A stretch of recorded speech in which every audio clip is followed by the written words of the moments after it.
ఆంధ్రప్రదేశ్ రాజకీయాల్లో పెను సంచలనం చోటు చేసుకోబోతుందా? వైఎస్ వివేకానందరెడ్డి హత్య కేసులో వైఎస్ జగన్మోహన్ రెడ్డి సతీమణి వైఎస్ భారతిరెడ్డికి ఉచ్చు బిగించుకోబోతుందా? వైఎస్ వివేకానందరెడ్డి హత్య కేసులో వైఎస్ భారతిరెడ్డి జైలుకు వెళ్ళడం ఖాయమా అంటే అవుననే సమాధానం ఇస్తున్నారు కొంతమంది రాజకీయ విశ్లేషకులు. ఈ నేపథ్యంలోనే ఇక ఇదే అంశం మీద మనం విశ్లేషణ చేసుకునేటువంటి ప్రయత్నం అయితే చేద్దాం. ప్రస్తుతం మనతో పాటు ఉన్నారు ప్రముఖ రాజకీయ విశ్లేషకులు, ప్రముఖ సీనియర్ జర్నలిస్ట్ దుర్గా వడ్లమణి గారు. వారితో మాట్లాడదాం. దుర్గా, నమస్తే. నమస్తే అండి. వైఎస్ వివేకానందరెడ్డి హత్య కేసులో ఇప్పుడు వైఎస్ భారతిరెడ్డి గారు అరెస్ట్ అవ్వడం ఖాయం, జైలుకు వెళ్ళడం ఖాయం అనేటువంటి ప్రచారం అయితే ఇప్పుడు ఆంధ్రప్రదేశ్ రాజకీయాల్లో పెద్ద ఎత్తున వినపడుతూ ఉంది. ఏంటి నిజంగా వైఎస్ వివేకానందరెడ్డి హత్య కేసు ఇప్పుడు వైఎస్ భారతిరెడ్డి మెడకు చుట్టుకోబోతోందా? రానున్న రోజుల్లో వైఎస్ భారతిరెడ్డి వైఎస్ వివేకానందరెడ్డి హత్య కేసులో అరెస్ట్ అవ్వడం ఖాయమా అంటే ఏం చెప్తారు? అసలు భారతిరెడ్డి అరెస్ట్ ఎప్పుడో జరగాలి మనకి లెక్క ప్రకారం. ఇప్పుడు అవినాష్ రెడ్డి అరెస్ట్ అయ్యి బెయిల్ మీద తిరుగుతున్నాడు. ఇప్పుడు అంటే వీళ్ళని మొన్నటి వరకు ఎవరో ఒకరు కాపాడారు. ఇప్పుడు కాపాడే అవకాశం ఎవరికి ఇవ్వట్లా. ఎందుకంటే ఇప్పుడు బీజేపీతో సత్సంబంధాలు లేవు. ఈయన కాంగ్రెస్తో పొత్తు కోసం ప్రయత్నించాడు. మరి ఏ వ్యవస్థల్ని మేనేజ్ చేశాడో మనకు తెలియదు. డికే శివకుమార్ ద్వారా చేశారా, ఎవరి ద్వారా చేశారు జగన్మోహన్ రెడ్డి మనకు తెలియదండి. అయితే మొన్న 5 ఏళ్ళు సాధారణ పాస్పోర్ట్ అయితే తెచ్చేసుకున్నాడు ఆయన. అసలు ఎందుకు ఇచ్చింది సిబిఐ అనేది ప్రజలు గగ్గోలు పెడుతున్న విషయం. ఒక చిన్న తప్పు చేస్తేనే పాస్పోర్ట్ రాదు, అలాంటిది మరి జగన్మోహన్ రెడ్డికి ఎలా ఇచ్చారు? అది రోజువారీ విచారణ ఎదుర్కోవాల్సిన జగన్మోహన్ రెడ్డికి ఎందుకు ఇలా వ్యవస్థలు కాపాడుతున్నాయి అనేది అది పక్కన పెడితే, ఇప్పుడు జగన్మోహన్ రెడ్డికి ఇటీవల కళ్ళు బాగా తెరుచుకున్నాయి. మనం చూసాం, మన పులివెందులు వెళ్ళినప్పుడు అతనికి ఒక్కళ్ళు కూడా తన మనుషులు కనిపించలా. అందరూ భాస్కర్ రెడ్డి మనుషులు, అవినాష్ రెడ్డి మనుషులే కనిపించారు. షాక్ తిన్నాడు. మొట్టమొదటిసారి జగన్మోహన్ రెడ్డి పరదాల మాటను కాకుండా ప్రజల మధ్యలో కళ్ళు తెరుచుకున్నాడు. అంటే అసలు అధికారాన్ని కోల్పోయిన తర్వాత జగన్మోహన్ రెడ్డి వరుసగా పులివెందుల పర్యటనలు చేస్తున్నటువంటి నేపథ్యంలో 3 సార్లు పర్యటన అయితే చేశారు. 3వ పర్యటన కూడా గతంలో వచ్చినటువంటి కార్యకర్తలే వస్తూ ఉన్నారు. అసలు నాకున్నటువంటి కార్యకర్తలు కానీ నా అభిమానులు కానీ ఏమయ్యారు, ఎందుకు వీరే పదే పదే వస్తున్నారు అనేటువంటి అనుమానాన్ని కూడా జగన్మోహన్ రెడ్డి అవినాష్ రెడ్డి దగ్గర, భాస్కర్ రెడ్డి దగ్గర వ్యక్తం చేసినట్లుగా వారిద్దరికీ క్లాస్ పీకినట్టుగా కూడా మనం గతంలో కొన్ని వార్తలు చూసాం. ఏంటి అసలు ఏం జరుగుతుంది ఆంధ్రప్రదేశ్లో, అలాగే వైఎస్ఆర్సీపీలో అంటే ఏం చెప్తారు? ఇప్పుడు జగన్మోహన్ రెడ్డి మొదటి నుంచి కూడా సజ్జలను బాగా నమ్మారండి. సజ్జలను నమ్మడంతో అసలు ఇంత ఈ స్థితికి వచ్చారేమో జగన్మోహన్ రెడ్డి అనుకోవాలి. రెండోది ఏంటంటే, అసలు మీరు పులివెందుల తీసుకుంటే, కడప తీసుకుంటే కడప పులివెందుల ఈ రెండు ఇంపార్టెంటే. జగన్మోహన్ రెడ్డికి కావచ్చు, మొత్తం వైఎస్ కుటుంబానికి కావచ్చు. అటువంటిది మీరు చెప్పినట్టుగా 3 సార్లు 4 సార్లు పులివెందులు వెళ్ళాడు ఆయన ఓడిపోయాక. గతంలో ఎప్పుడూ పట్టించుకోనిది ఈసారి పట్టించుకోవాల్సి వచ్చింది అతనికి. సడన్గా అతనికి అర్థం కాలే, వీళ్ళందరూ భాస్కర్ రెడ్డి మనుషులు కదా, వీళ్ళందరూ జగన్మోహన్ రెడ్డి మనుషులు కదా, అంటే నాకంటూ ఎవరు ఇక్కడ లేరా? అంటే ఇప్పుడు నీకు కడపలో నీకు ఆధిపత్యం లేదనేది తెలిసిపోయింది. నువ్వు భ్రమల్లో ఉన్నావు ఇంతకాలం. అంటే వైఎస్ జగన్మోహన్ రెడ్డికి వైఎస్ రాజశేఖర రెడ్డి అభిమానులే తన అభిమానులుగా మొన్నటి వరకు ఉన్నారు, అంతే లెక్క. రెండోది, ఇప్పుడు మొత్తం నియోజకవర్గాన్ని వాళ్ళ గుప్పిట్లో పెట్టుకున్నారు, భాస్కర్ రెడ్డి కావచ్చు, అవినాష్ రెడ్డి కావచ్చు. సో దాంతో ఆయనకు ఒక్కసారిగా కళ్ళు తెరుచుకున్నాయి. పరదాల్లో కాదు, నేను ప్రజల్లో ఉండాలి అనేది కొద్దిగా అతనికి వివేకానికి వచ్చిందనమాట.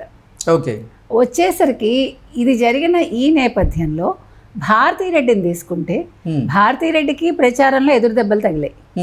ఎందుకు తగిలాయి? జగన్మోహన్ రెడ్డి చేసిన పిచ్చి పనుల వల్ల. ఓకే, అసలు వైఎస్ వివేకానందరెడ్డి హత్య కేసుకి భారతిరెడ్డికి సంబంధం ఏంటి? వైఎస్ వివేకానందరెడ్డి హత్య కేసులో భారతిరెడ్డి గారు ఎందుకు అరెస్ట్ కాబోతున్నారు?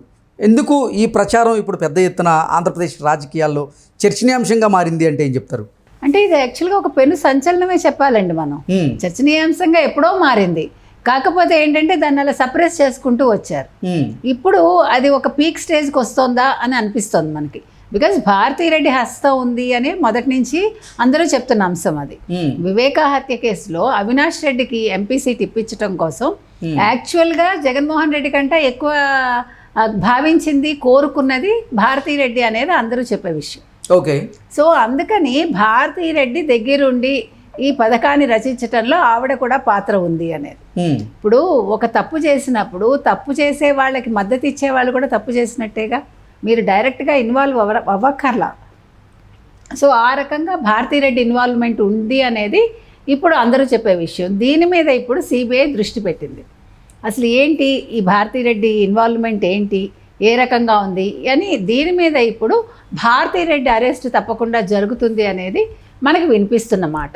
వైఎస్ వివేకానందరెడ్డి హత్య కేసులో సిబిఐ దాఖలు చేసినటువంటి ఛార్జ్ షీట్ ఏదైతే ఉందో ఆ ఛార్జ్ షీట్లో వైఎస్ భారతిరెడ్డి గారి పేరు ఉందా? ఇప్పుడు కొత్తగా చేర్చచ్చు, ఉందా లేదా మనకి నిన్నటి వరకు తెలియదు. అవినాష్ రెడ్డి పేరు అయితే ఖచ్చితంగా ఉంది. అయితే భారతీరెడ్డిది చేర్చడానికి మరి ఏమైనా శక్తులు అడ్డుకున్నాయా మనకు తెలియదు. అది ఇంకా బయటికి రావాలి. ఇప్పుడైతే ధైర్యంగా చేర్చే అవకాశం అయితే ఉంది. ఇప్పుడు వాళ్ళు ఏ వ్యవస్థల్ని మేనేజ్ చేసే స్థితిలో లేరు వాళ్ళు, ఎవరు వైసీపీ. కాబట్టి ఈవిడ నిన్నటి వరకు పత్రికను అడ్డం పెట్టుకుని ఉండొచ్చు, లేకపోతే ఛానల్ని అడ్డం పెట్టుకుని ఉండొచ్చు, లేదు బీజేపీతో ఉన్నాం కాబట్టి ఏమైనా ఇన్ఫ్లుయెన్స్ చేసుకున్నారా మనకు తెలియదు.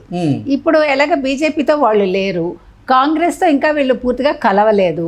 అంటే వాళ్ళ లావాదేవీలు వేరే రకంగా ఉండొచ్చు, వ్యాపార లావాదేవీలు ఉండొచ్చు, కానీ ఇది సిబిఐకి సంబంధించింది కాబట్టి కేంద్రంతో అనుసంధానం ఉంటుంది కాబట్టి ఇక్కడ ఎంతవరకు వీళ్ళు మ్యానిపులేట్ చేయగలరు అనేది చూడాలి.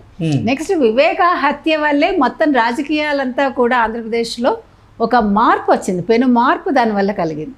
అసలు వివేక హత్య కేసు లేకపోతే, వివేక హత్య జరిగి ఉండకపోతే అసలు వైఎస్ జగన్మోహన్ రెడ్డి పదవిలోకి వచ్చేవాడా? అదొక క్వశ్చన్ మార్క్.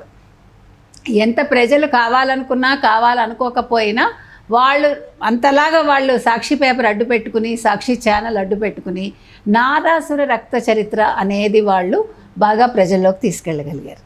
అలాగే కోడికత్తి శ్రీను మనకి తెలుసు.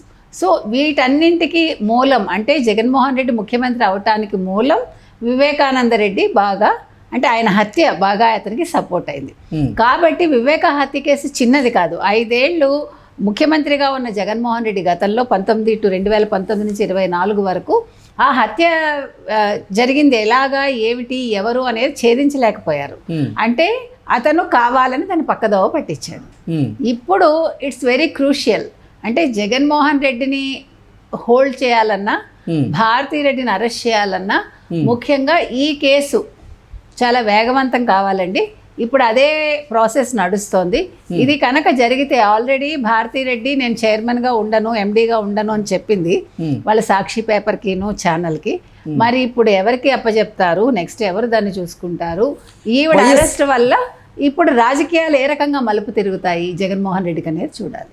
ఓకే, వైఎస్ వివేకానందరెడ్డి హత్య జరిగిన తరువాత మొదటి కాల్ వైఎస్ భారతి గారికే వచ్చింది అని, అసలు వైఎస్ వివేకానందరెడ్డి హత్య కేసులో వైఎస్ భారతి కూడా ఇన్వాల్వ్ అయి ఉన్నారు అనేటువంటి ప్రచారం ఇప్పుడు తెర మీదకి వచ్చింది. ఏంటి నిజంగా వైఎస్ భారతి గారి హస్తం ఉందా? అది గ్రహించే ఇప్పుడు సిబిఐ అధికారులు వైఎస్ వివేకానందరెడ్డి హత్య కేసులో వైఎస్ భారతిరెడ్డిని అరెస్ట్ చేయబోతున్నారా అంటే ఏం చెప్తారు? ఇక్కడ మీరు ఒక మంచి ప్రశ్న అడిగారు ఇప్పుడు. ఎందుకంటే జగన్మోహన్ రెడ్డి ప్రతిసారి ఏం చెప్తున్నాడండి, నేను ఫోన్లు వాడను, నా దగ్గర ఫోన్ ఉండదు, నాకు ఫోన్ నెంబర్ లేదు అంటాడు. ఒక ముఖ్యమంత్రికి ఫోన్ ఉండదండి? నువ్వు ఫోన్ లేకపోతే కమ్యూనికేట్ ఎట్లా చేస్తున్నావు? ఇప్పుడు చాలా నీకు ఏమనాలి, కాన్ఫిడెన్షియల్ ఇష్యూస్ ఉంటాయి కదా. You are a chief minister. So ఇక్కడ ఎందుకు ఈ పాయింట్ చెప్తున్నామంటే, ఇప్పుడు భారతీరెడ్డి ఫోన్ ఎత్తింది అంటే నాకు ఫోన్ లేదు కాబట్టి భారతీరెడ్డి ఫోన్ ఎత్తింది. వైఎస్ వివేకానందరెడ్డి హత్య జరిగిన సమయంలో జగన్మోహన్ రెడ్డి ప్రతిపక్ష నేతగా ఉన్నాడు, ముఖ్యమంత్రిగా లేడు కాబట్టి దాన్ని మనం అంటే ఫోన్ గురించి మనం మాట్లాడుకోవాల్సిన అవసరం లేదు. లేదండి, కానీ అంటే నేను ఇక్కడ పాయింట్ ఏం చెప్తున్నానంటే, ఎందుకు భారతీరెడ్డి ఫోన్ ఎత్తింది అనే దానికి మనం మాట్లాడుకుంటున్నాం అంతవరకే. ఇప్పుడు 2019లో మీరు చెప్పండి ఆయన ముఖ్యమంత్రి కాలేదు, కానీ నా దగ్గర ఫోన్ లేవంటాడు కదా. భారతీరెడ్డి హస్తం ఉందా లేదా అని వీళ్ళు ఇప్పుడు మళ్ళీ దాన్ని మ్యానిపులేట్ చేయడానికి ఒక అవకాశం ఉంది కాబట్టి మాట్లాడుతున్నాం. కాబట్టి ఏదైనా భారతీరెడ్డికి విషయం వెళ్ళిందండి, వెళ్ళాక వీళ్ళు మొత్తం రక్తపు మరకలు తుడవటం ఏంటి, మొత్తం అన్ని చేయాల్సినవన్నీ చేసేసారు. అవినాష్ వైఎస్ భారతిరెడ్డి గారి ఆధ్వర్యంలోనే ఈ రక్తపు మరకలు తుడవడం కానివ్వండి, ఈ కథా స్క్రీన్ ప్లే అంతా నడిచిందంటారా? అంతే కదా, నడిచింది. అవినాష్ రెడ్డి అక్కడ దగ్గరుండి చేయించాడు అవన్నీ ఒక స్పెక్టేటర్ లాగా. నెంబర్ 1. నెంబర్ 2, గుండెపోటు అని జగన్మోహన్ రెడ్డి చేత చెప్పించింది కూడా భారతీరెడ్డి అనేది మన అనుమానం. ఓకే, కాబట్టి ఏది ఎలా చూసుకున్నా కూడా ఈ హత్యలో భారతీరెడ్డి హస్తం అయితే ఉందండి. అంటే ప్రత్యక్షంగా లేదు కదా అనుకోవచ్చు, పరోక్షంగా ఉన్నా ప్రత్యక్షంగా ఉన్నా హత్యే, నేరమే. కాబట్టి భారతీరెడ్డి ఖచ్చితంగా అరెస్ట్ అయ్యే అవకాశం అయితే ఉంది. ఓకే అండి, థ్యాంక్ యూ సో మచ్.